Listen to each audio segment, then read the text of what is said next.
over the past few days, we have truly seen voice actors reaping what they sowed. ProZD had blown up on social media because in the past he pushed for DEI agendas in voice acting, and now that he's working on Knights of Guinevere and he's actually just cast as a white man, right, people are calling out his hypocrisy, and he blew up and locked down his social media. He tried to run from it, but people are not relenting. I have a few different things to show off, but before I get into the topic, if you enjoy the content I create, check out the links in the description, join the community in my live streams, and consider supporting through Patreon or YouTube memberships. Now, over the span of several years, people can change their opinions, but that's really not what he did. He basically, in the past, had said you need to look the part. To cast authentically means to hire actors who resemble or relate to the characters they are playing, and then fast forward years later, he is hired to work on Knights of Guinevere, and he is cast as a character who he personally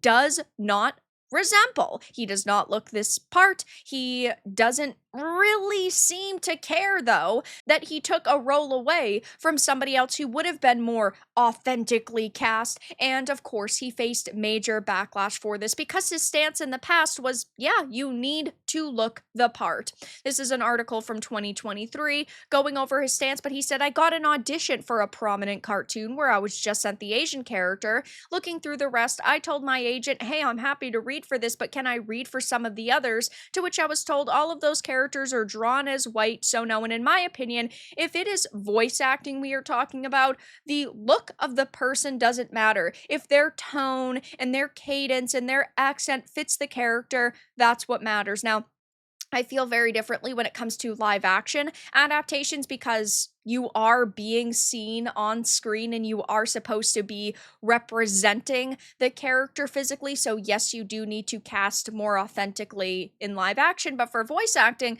if you can voice the part, you should be able to apply for the part. That wasn't really his stance, though, in the past. He said, though, to add extra insult to injury, the character I got sent was labeled Middle Eastern, Southeast, or Southeast Asian because, you know, they're all the same, right? You can just lump them all into one.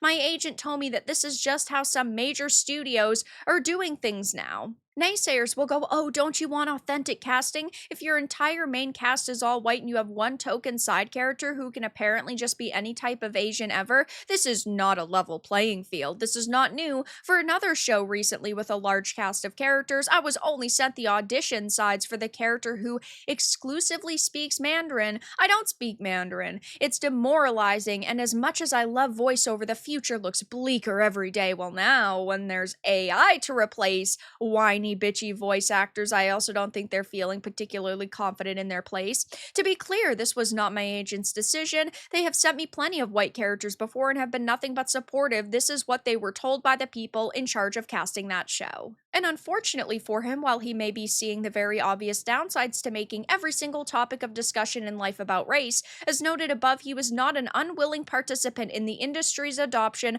of its current casting philosophy. Asked during a May 2nd appearance on a film critics podcast if he felt like more opportunities would be open if you were, you know, a white male, the actor affirmed, I definitely would have had more opportunities if I were white for sure. There's no doubt about that, but I think there have been many changes in a positive way, and not for just, you know, Asians, but for all different races, different genders. There have been steps and it's been improving. I mean, even comparing now to, like, let's say 10 or so, or even 5 years ago, it's definitely changed. Like, I think studios are much more aware of, hey, we should, you know, cast authentically. So there have been some good steps, but we still have a long way to go. And I'm just hoping that as time goes on, more and more doors will open for, you know, diverse talent. Now, of course, I'm not going to sit here and feel bad for him that he's felt over the years that he's faced these hurdles, because he is one of the major perpetuators of these hurdles, and he has made it so other voice actors have lost their jobs. And a lot of gamers and anime fans are not relenting. They are not going to let him live down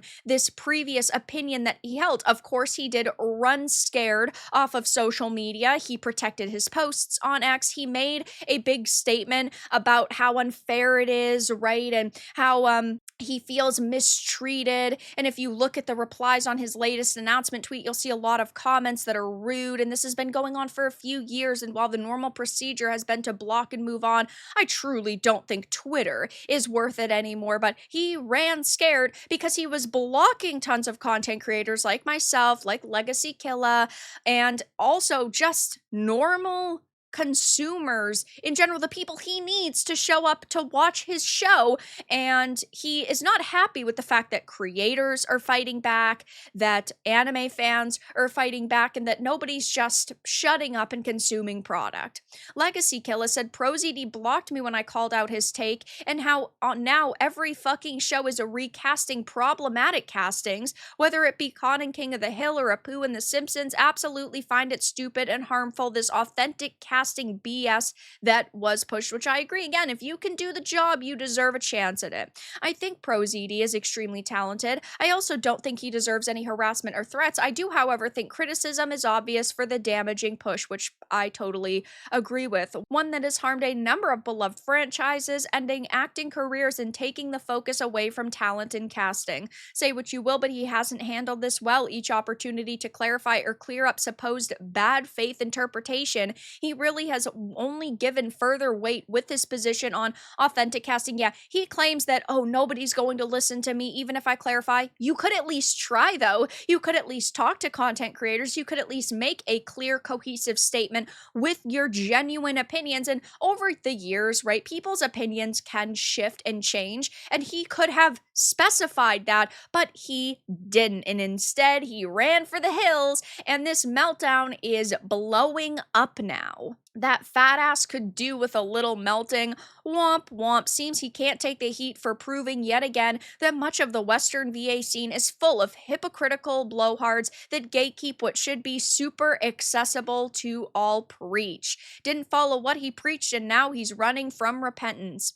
I'm a successful voice actor and a YouTuber, and people are making fun of me for pulling the ladder from behind me. It's exactly what Peter Dinklage did for years and years. Of course, he was only cast because of his height, and then you look at his success after Game of Thrones, and he actively advocates for dwarf actors not getting roles anymore because it's harmful and it's stereotypical. Like with Snow White, he cost people legitimate roles, but if he was offered it, well, he probably would have viewed it differently. It's okay when he gets cast based on this, but not when other people do. I don't know if I should laugh or karma finally got him good, like real good. Well, if it isn't the consequences of my own actions. I wear it like a badge of honor. He reaped what he sowed. It's a shame I liked some of his old videos. Either he changed or he was just good at hiding this side of himself. So, of course, I'll be keeping my eye on the situation, but he is getting absolutely blasted on social media.